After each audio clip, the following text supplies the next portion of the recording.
Tonight we will walk through some clarifying information based on the prior sessions as well as questions that have been submitted. For those of you joining us for the first time, I encourage you to watch the videos from the first two sessions. We hope to present some new and clarifying information tonight for those who have been with us for all three sessions. So just a quick overview of what we're going to touch on tonight. We'll do a quick overview of the proposed plan. We'll do some project planning conversation with Mr. Paulson from White & Company. Eric is going to talk a bit more about cost and the tax impact, as well as operating cost estimates. We'll do some conversation around full-day kindergarten example, and then just some reflections on this process before we move into responding to more of the community questions. So again, just to anchor us, for our information tonight is a quick review of the proposed plan. So the new elementary school on Spalding and the new early learning center at Churchill addresses class size. It addresses full-day kindergarten, and it addresses space for things such as student supports, collaboration, small group instruction, interventions. It also allows us to do pre-K expansion.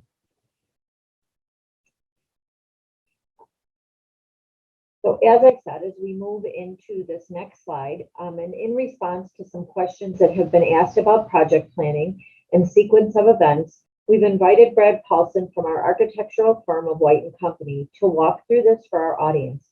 Welcome, Brad. Good evening. Thank you. Glad to be here. So the project planning process that would happen after a vote on election day, we would start the process to engage the planning teams from the school district, the school, talk about the steps, the process forward after that, talk about how we wanted to engage the community in the process, talk about maybe examples of other facilities that could be reviewed or visited in the area, and then constantly, measure progress against. It's not? Oh, is it on Amazon? Measure our process against the basis of the referendum question to make sure we're online with budget, basic core assumptions in the planning process. So that's how it would happen after the election. Up until this point, in terms of how they would, most districts approach this very similar to what the district has done, in terms of defining the need, developing the approach. Not a lot of significant time and investment of resources to go deep into the design process, develop, deep high-end graphics to portray kind of the specifics of the solution. It's more important to have a broader engagement with the teachers and staff and community as you proceed forward after the election day. So that's kind of an overview of the process. Hopefully that answers that question. If there's anything else I can add to that, more than happy to help. Yeah, I appreciate that, Brad. That does speak to what, the questions really were in large part what you just mentioned, but also there's questions about, why haven't we developed an in-depth, detailed spec set of, buildings and renderings to provide the community before the vote? Can you touch a little bit about why it just wouldn't have been financially prudent to do so? Yeah, that is a very time-consuming process, especially when you're talking about evaluating multiple options and planning scenarios. It is a big investment, and not typically common for school districts to spend the resources up front of the election, not knowing what's going to happen on election day. So, I feel pretty comfortable, very comfortable that the process used to date to kind of outline the assumptions within the budget questions that have been put forth is the right approach. It's pretty traditional, very typical. This is how this is done. To get into really detailed renderings and visuals takes significant time, and it's probably more important to engage the community in that, the full community in that process than is really available up front, before or even during a campaign period. Great. Fred, one of the things that we've talked about is that this project would be no sooner than 4 years out, no later than 5 years out. But if we were to look at plans of districts that might, to use similar plans and bring that back to our community for input, do you believe there's any opportunity to shave time? And I'm not asking you to make a commitment to that, but I think it's hard for people to understand why it takes so long. Could you walk us through that a little bit? And is there anything we could do to shave time on delivery, or just give everyone a little bit more info about that? Sure. That's a great question. Yeah, especially starting in with if the referendum passes, the process of starting in November lends its own hurdles when you're talking about engaging teachers and educators in the process. That really basically means not really until January. And so, a design process typically takes about a year to go through it in depth and plan everything. And then you have the bidding process and the construction timeframes. So it does take, plus or minus 3 years from start to finish. There are examples that we looked at in terms of new buildings that we've just recently completed in areas around DuPage County. The site at Spalding has some pretty specific, on the K-5, the new K-5 school, has some pretty specific requirements based on the size of that. And we've got some recent examples in a similar district that provide a good baseline that could be viewed.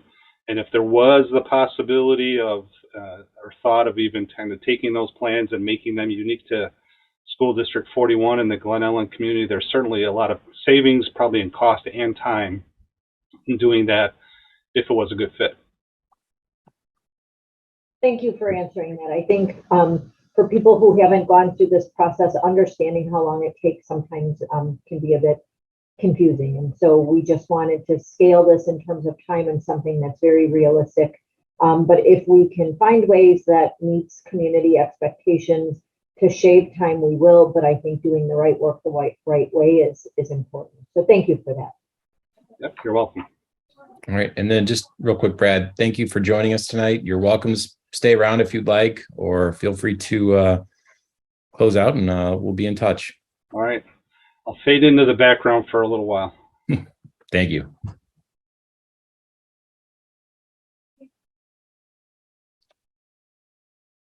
This slide here, for those of you that have seen some previous referendum sessions, we've handled the first two. We do go through a pretty detailed analysis of what the cost and tax impact would be for community taxpayers.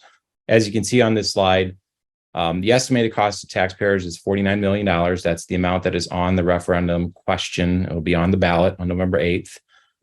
As it shows here, the district is able to allocate $18 million of existing fund reserves to complete this project, which has a total estimated cost of $67 million. I want to talk real quick about how that's possible. The board has been very deliberate over the last few years in having a goal towards adding full-day kindergarten for this district. So with that in mind, there has been a deliberate decision to allocate and set aside any surpluses in our budget year to year for this explicit purpose, that purpose being to eventually construct and add full-day kindergarten classrooms in the district. So that's really the reason why that $18 million is available. I can tell you that by applying those dollars, the district would still be in a financially steady and safe position, able to, tackle any challenges that were to present themselves in the next few years. So it is a safe amount to put towards this project and leave the district in a strong financial position. On the bottom of this, it does show the average tax impact to a $400,000 home to be $276 per year. Importantly, on the district website, there is a tax referendum calculator. You can go there, enter in the assessed value of your own property, and it will spit out an estimate of what the tax impact for your home might be. Moving on to this slide, this was an area that we received quite a few questions on, and really it's connected to should the referendum be successful and we construct these buildings, can the district afford to operate them?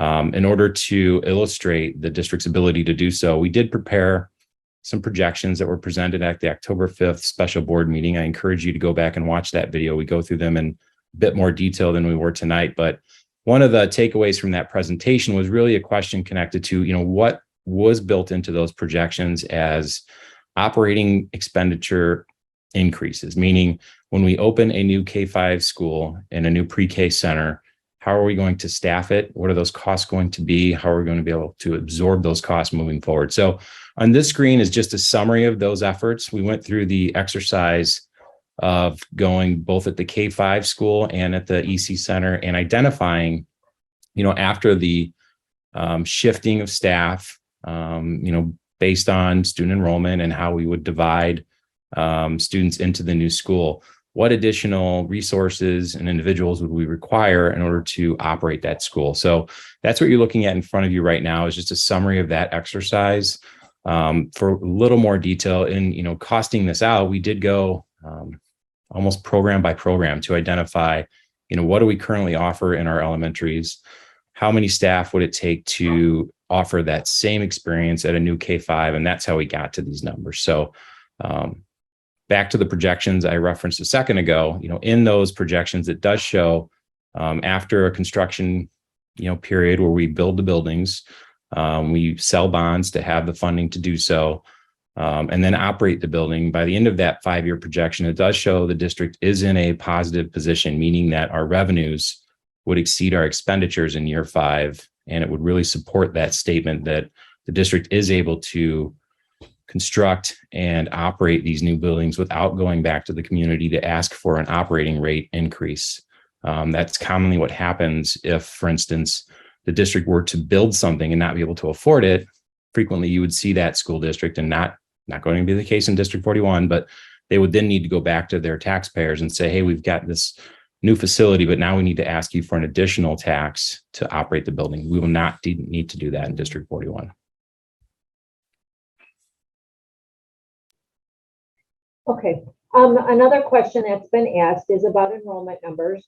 And so I want to walk people through this. I want to say that as we look at current and projected enrollment numbers and low income percentages, I want to emphasize the importance of recognizing that we are working with projections. We have to use what we know today in order to prepare for a project that is 4 to 5 years down the road. This is the position that all districts are in when they tackle these projects. You have to use what you know, turn that into some well-informed projections, but know that there is going to be some variability in these things between where we are today and where we would be as a district 4 to 5 years down the road. So when we looked at this, we had shared that all buildings would have some changes. Number one, changes in enrollment to give some space relief, but also to occupy Spalding. So we're looking at Lincoln, which has a current enrollment. Keep in mind, these were as of 9/20/22, and we've added students since then. But a current enrollment of 538. The projected enrollment with the boundary changes is 444. Their current low income is 9.9%, and their projected low income would be about 5.2%. At Franklin, the current enrollment 573, projected enrollment would be 431. Their current low income is 8.6. Their projected low income would be 2.3%. Churchill, which has a current enrollment of 610 with a projected enrollment of 512. I want to clarify that we are not looking to move the dual language program out of Churchill. So this does keep Churchill's enrollment slightly higher, but keep in mind Churchill is a slightly larger building. But key, or one of the priorities in doing this, was to not disband or disrupt the dual language program. So projected enrollment of 512. Churchill's current low income percentage is 46.1. Projected low income percentage is 50.8. I want to highlight that this is different than what you're going to see on the district report card, because we did this based on K-5 numbers. That's not how the Illinois Interactive Report Card calculates this. For example, the pre-K program is factored into Forest Glen. We would have to factor them out. We will need to find out if once this addition was built onto Churchill, because it is connected, but yet it is a separate structure, separate program, whether they would be absorbed into Churchill's percentages or if they would be a standalone. But that is information that we can find out moving forward if we have a successful referendum. Forest Glen, current enrollment of 491. Again, that's K-5. That is not including the pre-K program. Projected enrollment of 427. They have a current low income percentage of 13.2, a projected low income percentage of 11.7. Spalding obviously does not have a current enrollment. They would have a projected opening enrollment of 413. As we had talked about briefly last time or at the board meeting, this allows for some growth in that area of town based on the assumption that once there is a school there, the area would attract families with kids as homes turn over. So they would have a projected enrollment of 413 to open. Again, they don't have a projected current low income percentage, but they would be about 24.7% low income. I also want to say that overall, we do not anticipate extreme changes in our low income percentages. Our percentages are currently higher on the north side of town. This is our current reality and will continue to be even with the addition of Spalding. This is directly related to where our families reside. Thank you, Andrew. Wanted to walk through an example of what would happen if we added full day kindergarten at a building and did nothing else. So using today's enrollment, if we were to add full day kindergarten at Forest Glen, we're using this as an example, we would need a minimum of one additional classroom for full day kindergarten on top of what our current classroom allotment is. In order to free up space, you would need to go down by a section at one grade level, so first through fourth. If selected, first grade would go from 21 to 28 kids if that extra section was taken, extra class was taken from first. If it was taken from second grade would go from 21 to 28 students. If it was taken from third would go from 22 to 29 kids in a classroom. If it was taken from fourth, they would go from 26 to 34 students in a class. This is basing it on students would have 20 to 21 kids in a classroom. This is a small Forest Glen, this is a small Forest Glen kindergarten class. So currently only 59 students. If kindergarten is higher, there is a chance that we would need to take more classrooms from other grades. So just want to walk people through an example of what it would look like if we were to do it today, and what it could look like if we had some additional growth at Forest Glen at kindergarten. Melissa, I'm going to jump in real quick, just as a clarifying statement. Forest Glen was very similar when we did this analysis to the other schools, so just kind of wanted to add that as well. Thank you. I want to do a bit of reflection and thank everyone who's engaged and asked questions. This process has provided us with an opportunity to reflect on all of the questions and comments that we've heard, and I want to share our reflections as a team as we turn this process and the decision over to the community.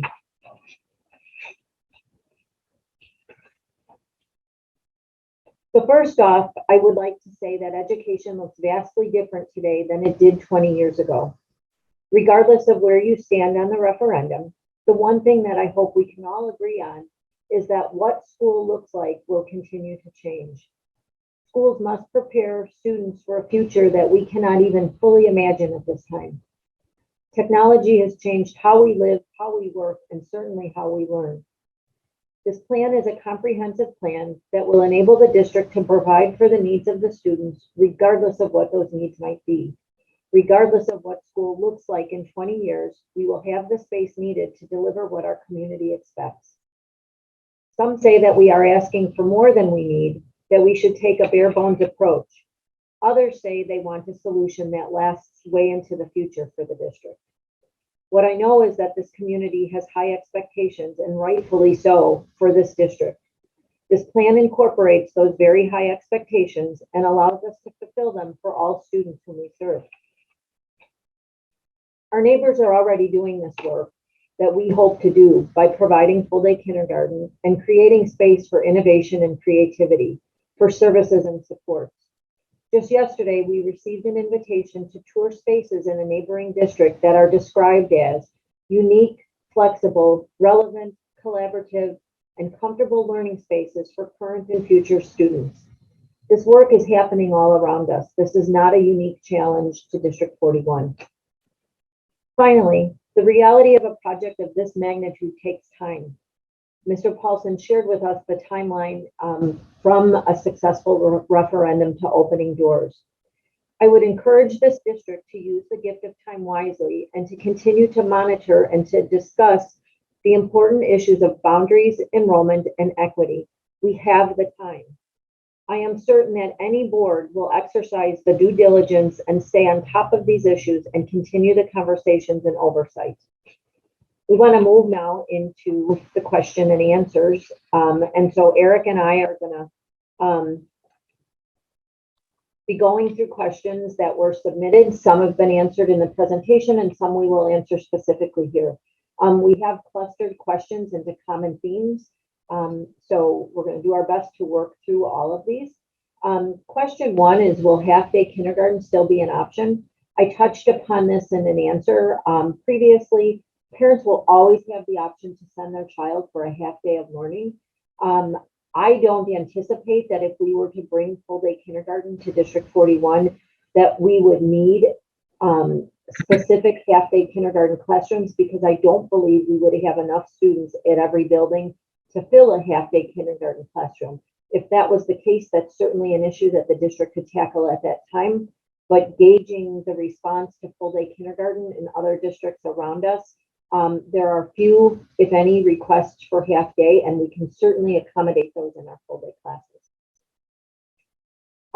We had questions submitted about home values, so we have invited our financial advisor, Tammy Beckwith-Shelmo from PMA Financial Services, to participate in the next board meeting to discuss this question and what they have seen in regards to home values in communities that they have worked in.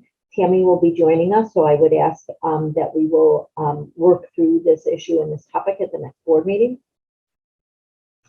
The next question is, per the October 5th special board meeting, it's disingenuous that you would withhold the redistricting information until then, when you've disclosed all the other information you want voters to consider. The one thing that I can say, I apologize if anybody thinks that, we have been consistent throughout our engagement process that we would have a redistricting recommendation prior to the election on 11/8. Once we knew that we would be ready by 10/15, we also shared that information broadly. This is a recommendation to the board, and I would encourage anybody who missed it, please go back and watch the video of the meeting from October 5th. Eric, this next one is you. Yep. What are the estimated square footages of the new Spalding School in addition at Churchill? What is the estimated price per square foot? And are they in line with standard school building construction costs? Are the 2 square footages for both buildings in line with recommended square feet per student and staff? So this is a question we worked with White and Company and Brad on as well. I can read you a response from Brad. It said, based on the data provided by the district, the current square footage per student is very low compared to modern standards.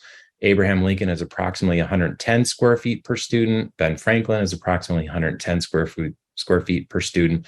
Churchill is approximately 99 square feet per student.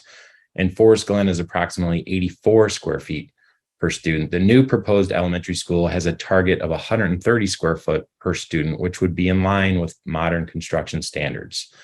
In regards to the cost modeling that we had White and Company prepare used $500 per square foot as an estimated cost. That is in line with what other architectural firms in the Collier counties and DuPage County are using. I've surveyed that myself, so that is in line with what you're seeing in the industry. Importantly, it is high based on some historical numbers, but it is in direct response to the escalated construction and material costs that we're really experiencing in current economic market where inflation is at an all-time high. Eric, I have a question. Is it accurate to say that with the boundary changes as recommended, that by bringing the total enrollment down of our existing 4 elementaries, that square foot per student would increase based on decreasing the student load. The numbers that Brad gave are based on our current usage, current enrollment in those buildings. That's correct. That's a good clarification. So all of those numbers would obviously increase when you decrease the number of students per building. So good clarification there. I just wanted to make sure that people knew it wasn't that we would still have those standards in place at the existing 4, and that Spalding would have 130 square feet per student. It brings those existing 4 up as well. Yes, correct. Next question. At the October 5th special board meeting, there was a discussion on operating costs and a 5% tax cap or cap on the tax increase, as though we're planning to do that increase in the 2022 levy. That is correct. That 5% number was built into the projection that we prepared.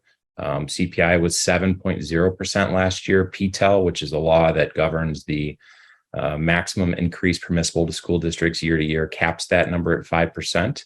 So that would be the maximum the school district would be able to levy, even though CPI was 7.0%. At our upcoming board meetings, there'll be levy discussions as we move towards a recommendation to the board in December for the 2022 levy. Next question. How do the 3 new apartment buildings being constructed in downtown Glen Ellen impact finances for District 41? Kind of summarized what that question touched on, but the answer to that is a good one. It's a great question. Those construction projects in downtown Glen Ellen are all part of 2 different separate TIF districts. A TIF is a tax increment financed district. It is designed to encourage investment from both housing and commercial entities in an area such as a downtown area to basically help that area flourish. So Glen Ellen created their 2 TIF districts. I think it was 2012 and 2013. They last for 23 years. So what would happen to the district in this situation? Those buildings are going to be constructed, they'll be occupied. They obviously would increase the assessed valuation of those properties. But because they're within a TIF, the school district's taxable assessed value is frozen from the inception of the TIF until the expiration of the TIF. So what that means is, for instance, let's say, just for example, the downtown properties that have now been, rebuilt and redesigned went into the TIF, and let's say the estimated assessed value of those properties was $10 million at that point. The school district for the next 23 years taxes $10 million on that property. Any increase in value on that property goes to the TIF district. So in that example, let's say, for instance, it was $10 million when those TIF districts were formed, and now they're worth, just for example, $100 million. And these are just totally round numbers I'm throwing out. That difference of $90 million in taxable assessed valuation, the taxes attributable to that difference would go to the TIF district, and there would be no increase in value that goes to District 41. So that is a very important question, and it is impactful. The existence of this TIFs will absolutely impact the finances of the district. Were it not for those TIF districts, those new properties and that increase in assessed valuation for those properties would really have a pretty dramatic impact on the distribution of the tax extension for the district. But that's not the case because of the TIF extension. The second part of that question was related to impact fees. An impact fee is what a builder or a developer would typically pay to a school district while a project is being completed. The idea being that students would move into these projects or these new buildings or homes and then would start attending school before that homeowner would pay taxes. So impact fees generally are spent, or they're applied and provided to school districts to cover that cost of that lag period. Because of the specific design of the developments being done in downtown Glen Ellen, meaning 1-bedroom suites generally, and a limited number of 2-bedroom suites, the village's position is that there will not be substantial increases in children that come to our schools from those developments. They're basically projecting that those homes will be either empty nesters or families that have no longer have children because they're only 1-bedroom studios. So for that reason, the impact fees that are due to the district is very minimal, and it would not be substantially of a nature to change the finances of District 41. Hope that makes sense. Eric, one of the assumptions that you've talked about before is that while those units aren't anticipated to produce a large volume of students for us, where we can anticipate students is as people's kids age out of their homes and they sell their home and move into those units, the people who buy their homes will likely have children.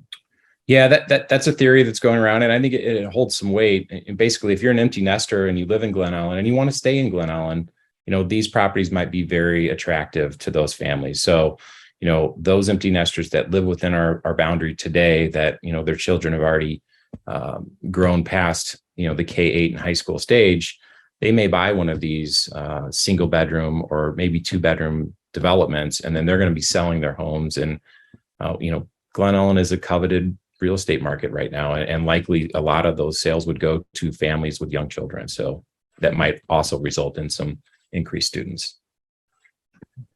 Thank you, Eric. Next question is mine. The CASARDA report from last November references Glen Ellen property values and population age groups on pages 7 and 8 based on U.S. Census Bureau data. The CASARDA report states that this data is for District 41 when it likely includes District 89. How do you know that the projections and observations laid out in that report are truly accurate for District 41? Are we paying for stuff we really don't need based on data that is truly not District 41 based? What I can share is that the CASARDA study is one tool that districts utilize when developing projections for longer term projects. CASARDA has been doing demographic studies of the Collier counties for decades and is well respected for his historically accurate projection work. His report references the entirety of Glen Ellen, but his projections focus on the addresses within the District 41 taxing boundaries. Districts have also have historical data regarding enrollment over time, live births, in addition to knowledge of the projects and plans of the village. Those are conversations that Eric has on an ongoing basis with the village to keep his finger on the pulse of what's going on and what's coming. It's important to keep in mind that these are projections and we need to plan for a degree of variability in those projections.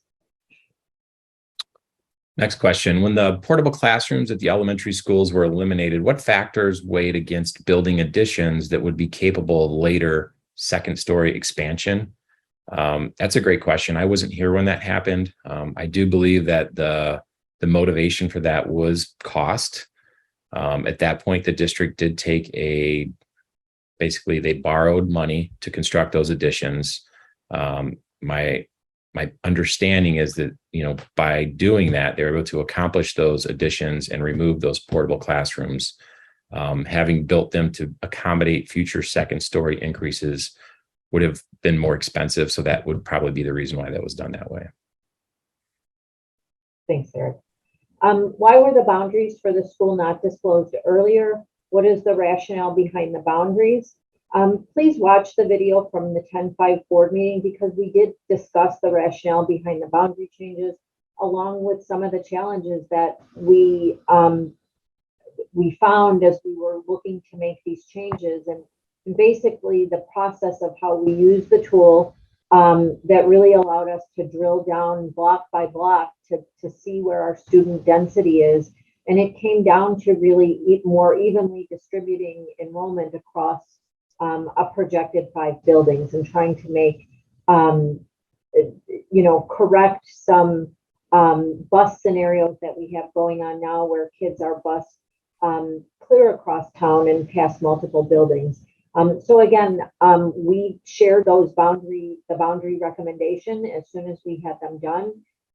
We were transparent throughout our engagement process that we would have those in advance of 11/8, and as soon as we knew that we'd be ready by October 5th, we did share that as well. When did you know the school district boundary map was going to be changed, and why is that not reflected on the referendum ballot? This is a great question, but one that's very easy to clarify. The ballot question is drafted by bond counsel. There is very specific language that has to be included in the ballot question. Boundary changes do not require a referendum. However, we've been honest and transparent throughout our process that a new school necessitates boundary changes because you have to populate that school. So there's no way that we could build and open a new building without moving students out of our existing 4 elementaries. That's been part of our conversation since we started our engagement process. Questions were submitted about the low-income concentration at Churchill and how the boundary changes would impact this. In addition, questions were submitted about what specific steps the district would take to maintain or add programs to support our at-risk learners of diversity at Churchill and at Spalding in the event of a successful referendum. We touched upon this a little bit when we talked about what those percentages would be. The whole rationale and reason for going down this path is that we know that the research is solid on the impact of full-day kindergarten and early learning opportunities for your most at-risk learners. 2 of the major outcomes of this referendum are directly related to this. In addition, there are additional supports in place at Churchill because of their Title I status. These supports would continue. We don't see that status being jeopardized. As mentioned on one of the slides, it seems very logical and necessary that the district maintain a focus and continue conversations on boundary work, enrollment trends, and equity issues throughout this project, not just now, but in a year and in the following year, and absolutely as we are talking about staffing and the shift of staff between buildings and really creating our sections at the building. This is not a process that ends in advance of a referendum. This is a process that those conversations have to be ongoing because things change. We are talking about 4 to 5 years in advance. Questions have been asked about the data collected during the 4-phase community engagement process led by consultants E.O. Sullivan this past spring and summer. So this comes directly from E.O. Sullivan. Over 6 months of community engagement, members of the D41 community provided more than 1,500 feedback responses on what they'd like to see for the future of their schools. The district sent multiple emails, social media posts, mailed postcards to more than 12,000 households, and thousands of phone calls were made to encourage as many people as possible to participate and have their voices heard. The process included 2 scientific surveys taken by nationwide experts that were weighted to the demographics of the community, ensuring that the final results accurately reflect the unbiased opinions of the residents, with each resident getting an equal voice. This extensive collaboration led to the community-driven plan on our ballots in this election. Was the decision to move forward with option 3 or 4 based on the phone call surveys, the online surveys, or both? The decision by the board to move forward with option 4 was based on the recommendation presented by E.O. Sullivan. It was based on all of the feedback collected during the engagement process with E.O. Sullivan. A video link to the E.O. Sullivan presentation is available on the District 41 referendum information website. Next question. Why is the boundary shift over a railroad track? Did anyone consider traffic implications from the 25% of families who would go to a school outside of their neighborhood or over the railroad tracks? As we discussed on the October 5th, at the October 5th board meeting, the district did first use the tracks as a natural boundary area when going through the boundary proposal process. However, if the district created a boundary at the tracks, it would leave Franklin and Lincoln with high enrollments and Spalding and Forest Glen underutilized. Again, I would encourage everyone to refer to the 10-5 board meeting video where we discussed this. If the referendum does not pass, someone mentioned that $18 million in reserves will be used to move forward with the Churchill Early Learning Center. Can you confirm? This, of course, would be a possibility, but it would be a future board discussion and decision. I was wondering if D41 has any rooms that are currently being divided in half and shared by 2 classrooms. Currently, we do not have any sections of grade levels, so we do not have any full-size sections of grade levels that are sharing a full-size room that is divided. We do have staff, related services, etc., sharing spaces and rotating their use of shared spaces for things such as small group therapy, etc. We also have interventions taking place in less than optimal learning spaces, such as the library and therapy in the hallway. If there's a doubt about a lack of space in any of our elementary buildings, one just needs to be there when the school is filled with kids. Learning looks very different now than it did years ago, and our schools are using all available space and sometimes less than optimal space to service and support students. I do want to reiterate for those who are just joining us, this comes on top of years of information that have come from boundary study committees and facility study committees, where a strong plea was made for the board and future boards to really investigate the space issue, that boundary changes alone would not solve this. Next question. I sat down to look at a sample ballot for the November 8 election. I was shocked to see a D41 bond issue on the ballot. Why has the board not communicated with the community regarding this issue? I have not yet seen any yard signs. I would like to clarify that once the board votes to put a question on the ballot, the district legally cannot advocate for or against the referendum. Community committees, if formed, would be the ones to create yard signs, knock on doors, etc. The district has sent out information through mailings, emails, newsletters, our website, virtual Zoom information sessions, and social media. In addition, the Board of Education are hosting engagement sessions. There are 2 more sessions coming up next week.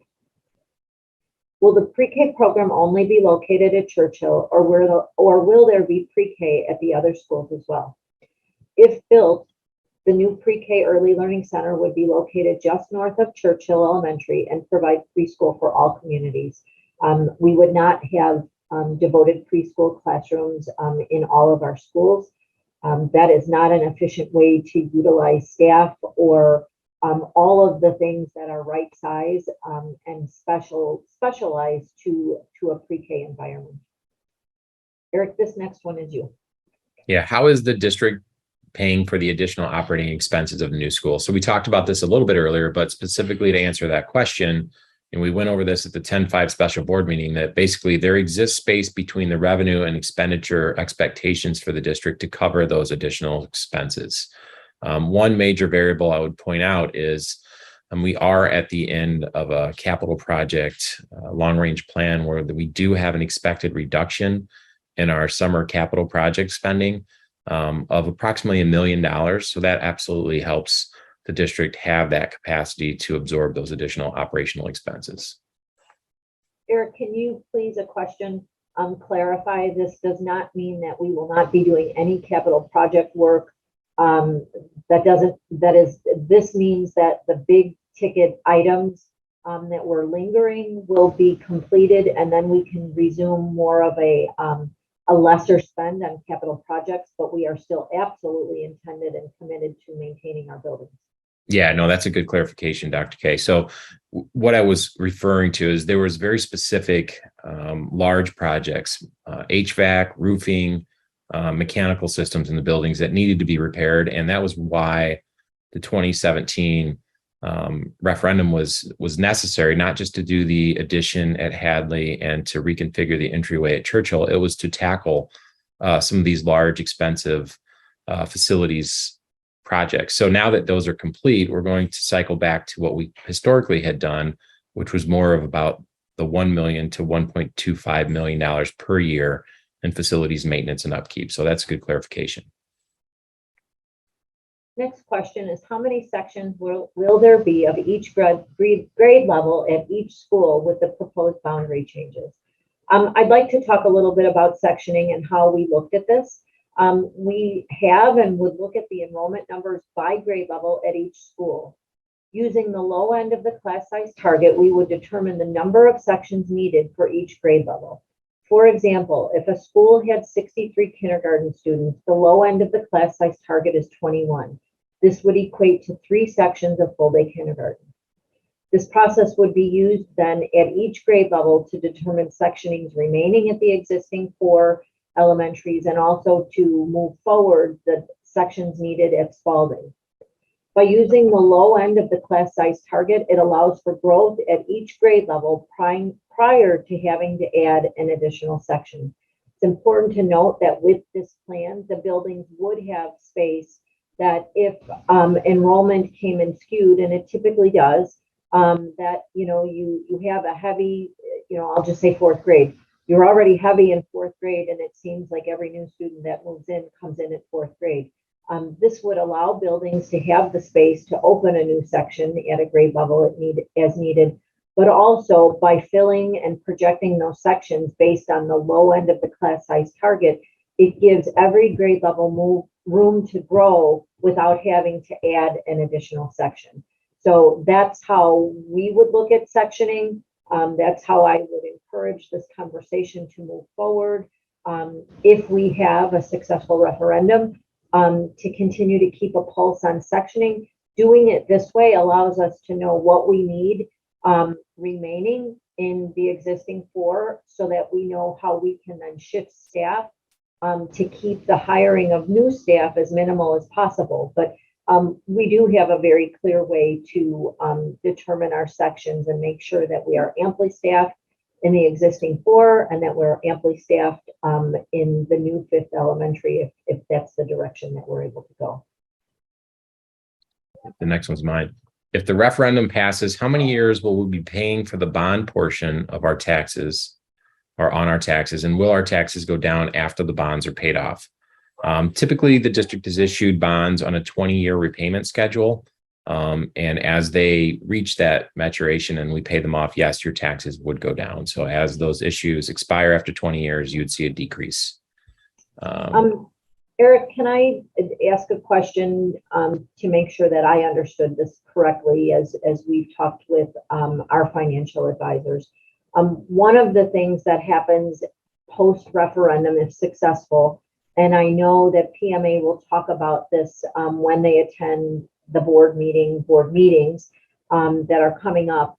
But one of the reasons that you don't lock into when and how you're going to sell your bonds and what your repayment schedule looks like is they will advise the board on the options that are available for the board to consider based on the bond market at that time and interest rates, and explore options that may be more favorable to taxpayers.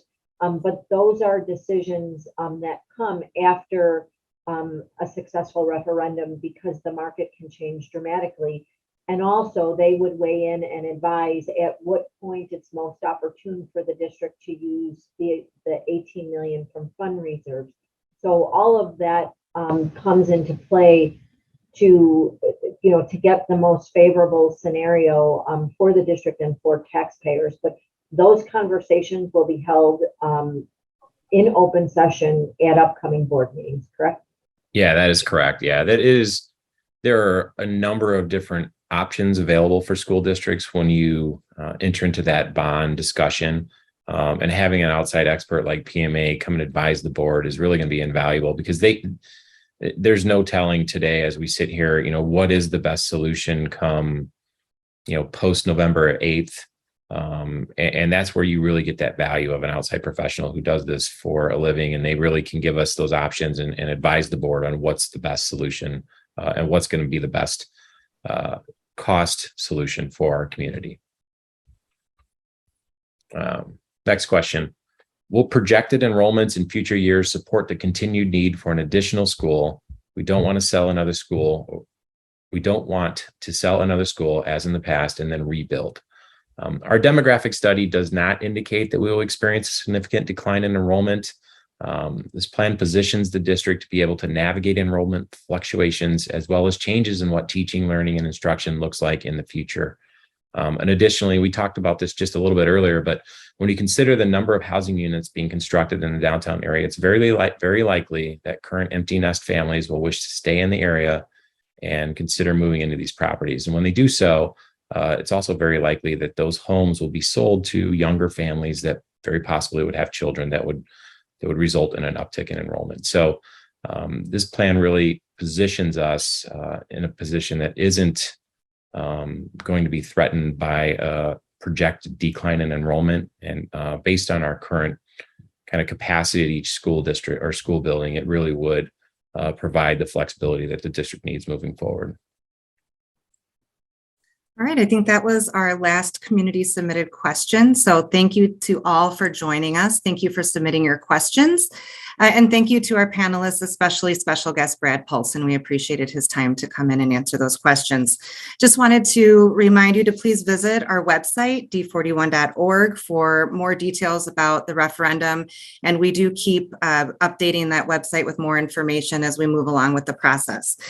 One last reminder, Dr. Kaskowski mentioned, but next week, board members will be hosting 2 more listening sessions on Monday and Wednesday, and you can find more information about those on our website as well. Thank you all for joining us. Have a great evening.